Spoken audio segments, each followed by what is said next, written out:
He was the CEO, respected, successful, untouchable. But in a single moment, all of that didn't matter.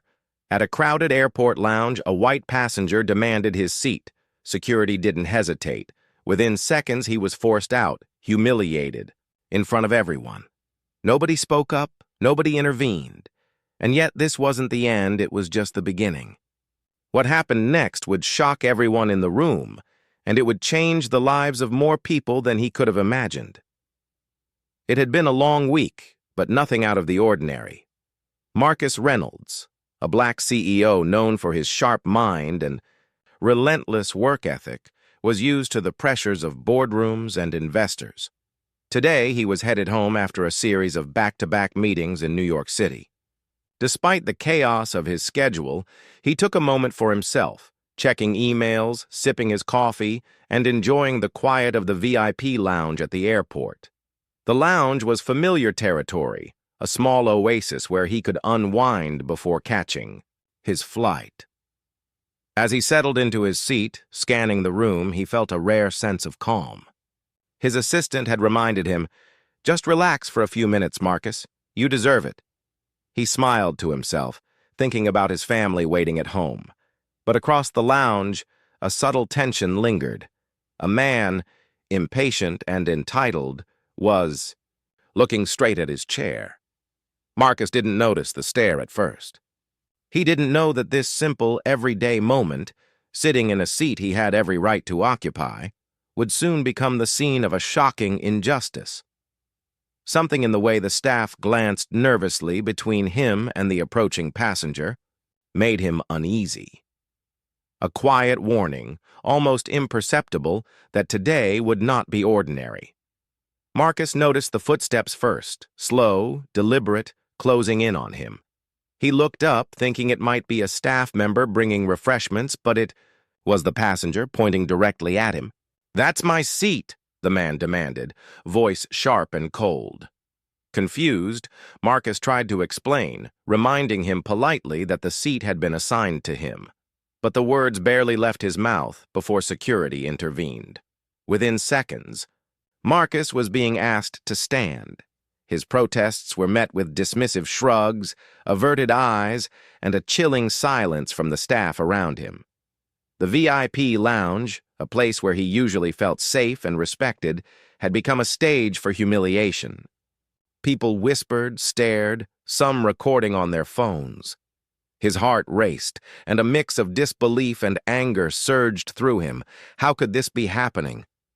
The passenger, smug and unapologetic, slid into Marcus's chair as if nothing had happened.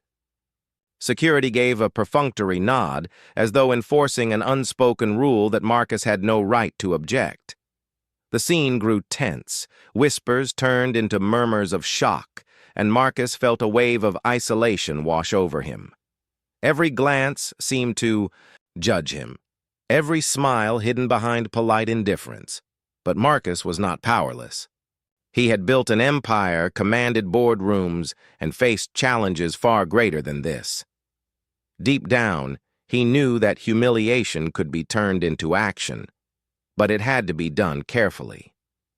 As he stepped away, he caught a brief look from the staff, eyes flickering with uncertainty and guilt.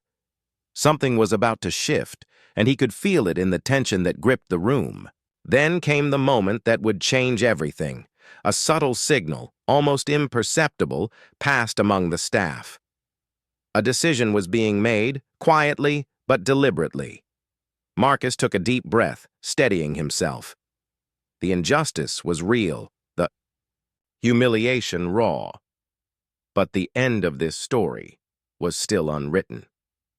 Marcus stood just outside the lounge, taking a steadying breath. He could hear the hum of conversation, the clinking of glasses, the faint murmurs of people still watching from inside. But then something unexpected happened. One by one, the staff began to gather quietly, their expressions tense, almost resolute. Whispers exchanged, phones discreetly passed along. It was as if a silent decision had been made. The injustice would not stand. Minutes later, the lounge manager approached Marcus, not with an apology but with a nod. signaling that something was about to unfold. The white passenger, still seated smugly in Marcus's chair, looked up, confused, sensing the sudden shift in energy. Then the announcement came over the PA system. The lounge had been temporarily closed due to policy violations. Staff members quickly moved to escort the passenger out. One by one, they began removing personnel who had enforced the unfair treatment, their faces pale, words stammered, protests unheard. Marcus watched in disbelief as the tide turned.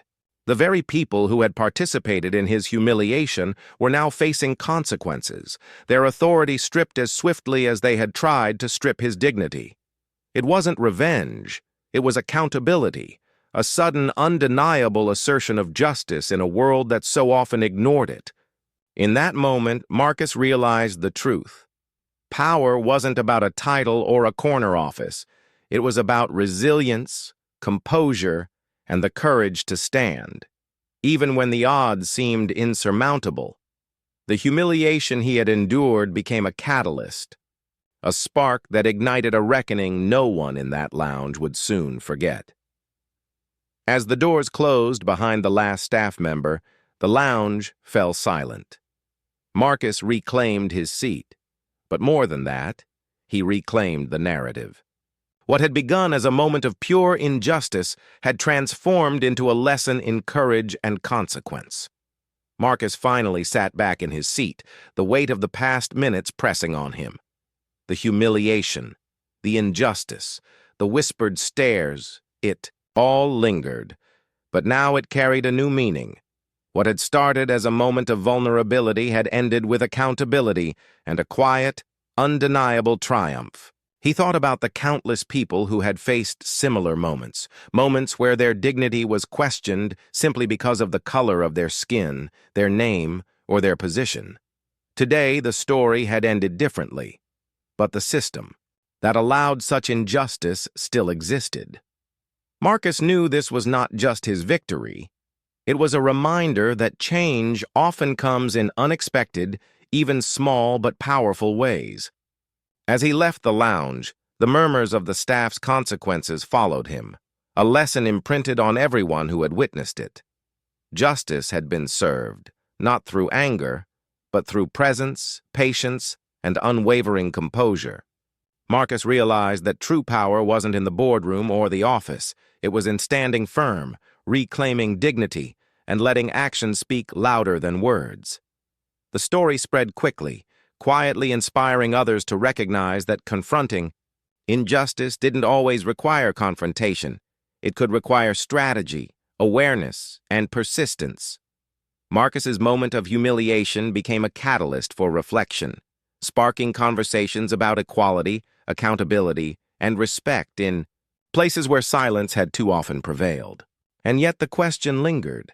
How many more will face such moments before the world truly listens? How many more stories of injustice will go unnoticed until someone decides to stand, not with anger, but with unwavering dignity? Marcus's story was over, but the conversation it ignited had only just begun. The world can be unfair, and sometimes the most ordinary moments reveal the deepest injustices.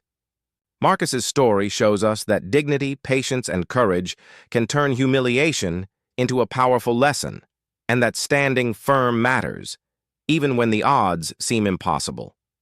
But this isn't just one story. Every day, countless people face moments like this, and the question remains, how many more will endure silence before justice is demanded? If this story moved you, share it. Talk about it. Let it spark conversations about equality, respect, and accountability. Because change begins when we refuse to look away.